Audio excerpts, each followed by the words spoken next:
What's going on, everybody, and welcome back. As you can see, we have a giant pile of Goosebumps books here that I just bought earlier today, and I want to dive in and see if we have all 64 of the original Goosebumps series.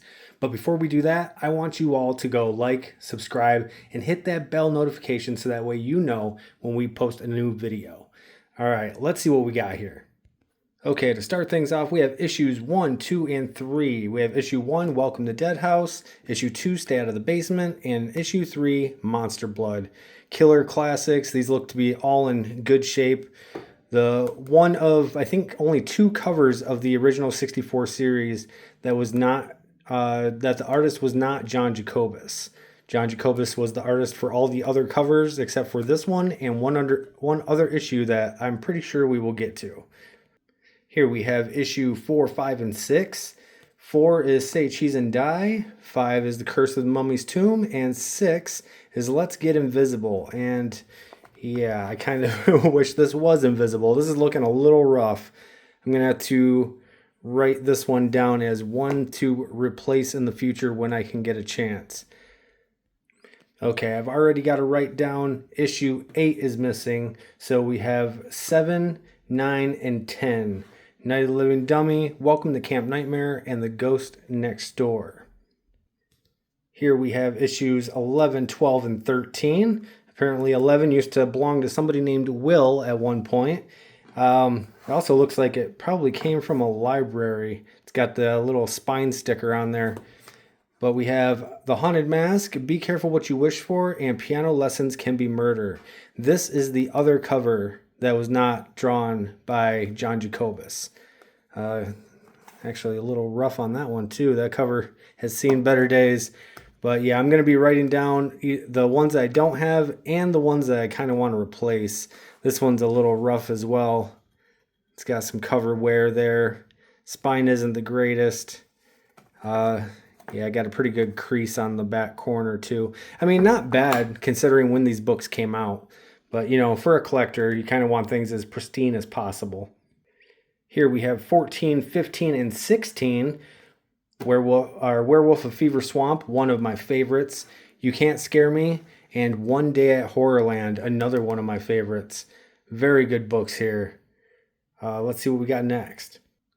All right, here we have 17, 18, and 20. We are missing number 19. But we've got Why I'm Afraid of Bees, Monster Blood 2, and The Scarecrow Walks at Midnight. I tell you what, as far as the TV episodes go, that Scarecrow Walks at Midnight is a pretty good one. Kind of underrated if you ask me. Next up is 21, 22, and 23. Go Eat Worms, believe it or not, it's very strange. I don't even know how it happened, but that ended up being the first Goosebumps book I ever read all the way through. I think it was on a day I was just bored and it was the only Goosebumps book I had around, so I read it all the way through and it only took me like 3 hours, which was pretty impressive at the time because I am not a huge reader at all. Here we have issues 24, 25, and 26. Phantom of the Auditorium, Attack of the Mutant, and My Hairiest Adventure. That was a strange episode there. That one was a pretty weird one if you ask me. Little rough book, not completely horrible. This was a really fun Goosebumps TV episode. And this one could get replaced if I come across another one. A little bit of wear. Not completely horrible though. Yeah, Attack of the Mutant, that was a really cool episode. And the kid that plays in that episode as the main protagonist, he's in like 3 or 4 of the Goosebumps episodes if I remember right. I know he's in at least 3. Here we have 27, 28, and 30. I'm missing number 29. And yeah, this one here, one of my favorite stories, one of the coolest Goosebumps episodes on TV. Looking a little rough though. This has got a huge bend seam in there. That's unfortunate. Back looks really good. Back of it's really clean. Not too shabby. Pretty good looking books. But yeah, got to get a replacement for that, and we're missing 29. All right, so I'm missing issue 32. So here we have 33, 34, and 35. Horror at Camp Jelly Jam. That is one of the stories that I wish they would have had a Goosebumps TV episode for. Revenge of the Lawn Gnomes, that was a really cool one. I have never read the book, but the TV episode was pretty okay. Shocker on Shock Street, that one was all right too. That one's actually a pretty clean book. This one a little rough, not as clean as the other two. A little bit of wear and tear, missing a little chunk out of the cover there. Yeah, still good books though. Gotta love them. Still wish this was one of the episodes that they were able to get on TV, because I feel like this one would have definitely ended up being one of the favorite episodes. All right, issues 36, 37, and 38. Haunted Mask 2, classic. Headless Ghost, this one was okay. This one must have came out, probably wasn't like a first release, because it says watch Goosebumps on Fox Kids TV, so it probably wasn't the first print or whatever. It's probably a repeat, but I don't know. This one's got one as well. I don't know. I'm going to have to look into that a little bit more. This one, though, as you can see, we got a devastating crease on the back there, and the spine's got some pretty decent wear on it. So I'm going to have to write this one down as one to look for a replacement for. A little bit of corner bending. Not too bad, though. Haunted Mask 2, though, this one's pretty clean. I like seeing that. That's a good one. It's a good one to have in good condition. All right, we're missing number 39, but we have 40, 41, and 42. Night of the Living Dummy 3, Bad Hair Day, and Egg Monsters from Mars. Yeah, I don't know what's going on. I'm missing 19, 29, and now 39. This one's got a little bit of water damage or something to it. Not too, it's not too bad, but it's not that great either. This one definitely has a little bit of wear to it. Looks like everything's been kind of taped together at one point. Doesn't look too bad. I wonder why it was taped. This one, though, this one's going to have to get a replacement. Got some pretty, this one was taped as well. Got some pretty good creasing and chunks missing out of it. But yeah, what was this? 40, 41, and 42. Okay, we have 43, 44, and 47. We're missing 45 and 46. Beast from the East, a little rough. I'll try to find a replacement for it. A little bit of spine wear, but good to have in the collection nonetheless. This one has seen better days as well. Got quite a bit of wear there. A lot of chipping around the edges. $2.99 at the time. Originally sold for $3.99. That was a deal. This one, yeah, this one's gonna have to get replaced as well. As you see, there's a big crease right down the side of the spine. It's got some, got some cracking going on. Still cool to have in the collection though. All right, next three. Okay, right here we're missing a few in the series. We have 49, but then we go to 52, and then all the way to 57. So we're missing a few books here. I'm going to have to write those down and try to find them. Vampire Breath. This is a good episode on TV. Yeah, I'm starting to see more of these. Maybe the show was just already out by the time a lot of these got published. That's what I'm starting to think. This one's a little rough, wear and tear. You can see the color on the Goosebumps was getting worn off. Vampire Breath. This was a good TV episode too. Big old crease in the bottom corner. Nothing really wrong with books having this much wear. These books were well loved and, read many a times. This one's got a very clean back. The front's not that bad. Just a little bit of a corner crease there. This one's seen better days. The spine's definitely got some pretty good wear on it.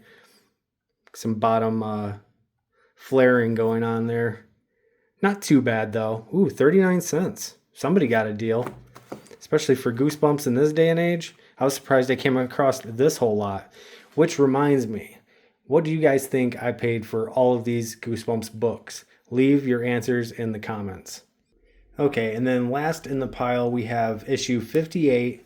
We're missing 59, and this is issue 60. So I'm also missing issues 61, 2, 3, and 4. So it seemed like we had a lot of the issues in the beginning, but near the tail end, we're missing a pretty good amount. As you can see, this one is going to have to get replaced as soon as I can find another one. It's missing pieces of the spine, but it looks like whoever had them last, they put a nice taped edge to kind of hold everything together, which is nice. I mean, even though these aren't in the greatest shape, I'm glad they kind of went through, a little bit of protective care here. A pretty decent crack in the cover. It actually looks like it was ripped and separated at one point, and they taped it back together. So have to look for a replacement for that one. This one, not too bad. It's a little rough, but I can kind of live with some of that. Yeah, I don't come across these Goosebumps books very often, so I don't know how soon I'm going to be able to find a replacement for the bad ones and also locate the ones that I'm missing out of the series. I'm going to have to go check on eBay maybe. I don't know. I was still blown away that I was able to find this many of the Goosebumps books on a swap site and somebody was just getting rid of them. Well, kind of. I did pay for them. Like I said, you guys put your guesses as to how much I paid for in the comments. And then outside of the original series, we did also get a little stack of other Goosebumps books. I ended up with one of the newer versions that came out of How I Got My Shrunken Head.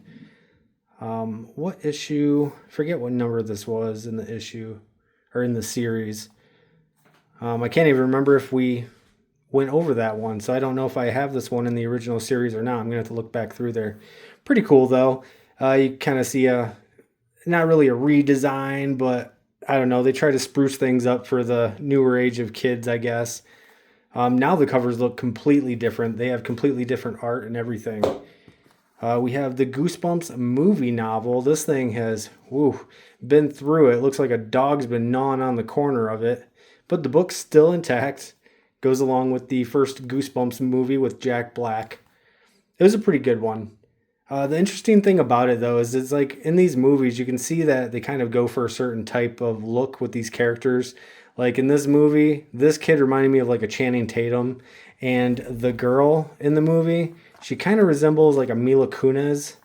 And it's like you always kind of see those same looking, girls being picked for movies and stuff. You got to look like Channing Tatum and Mila Kunis, I guess.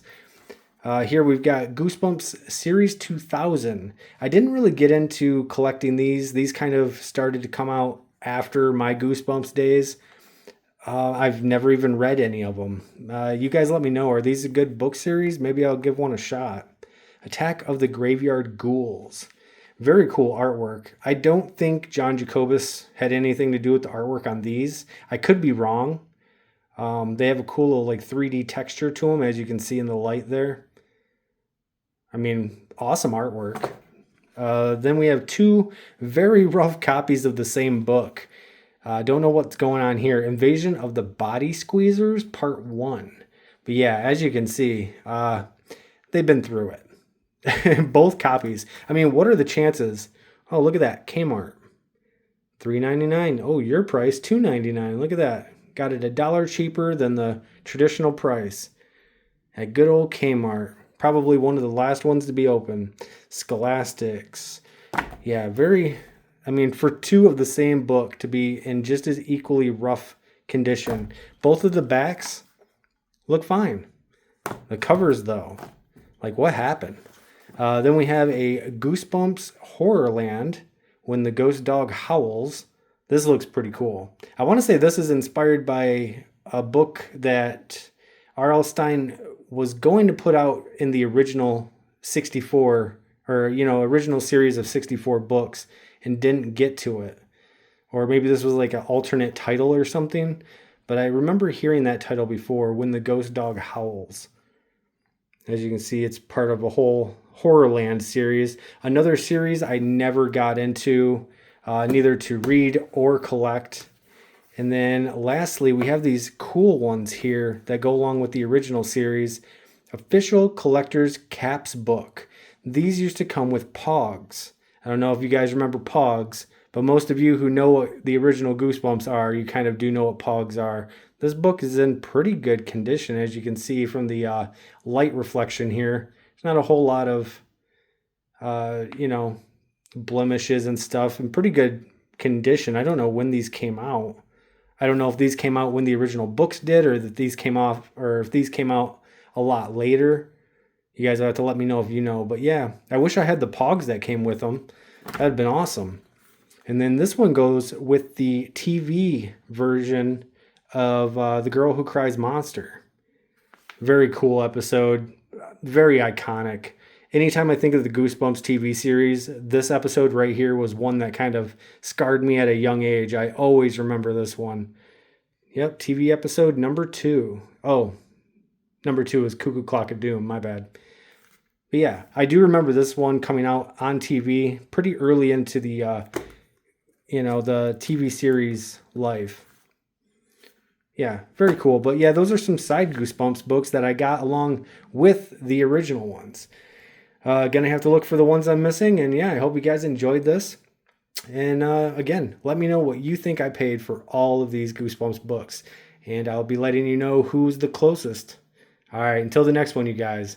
Later.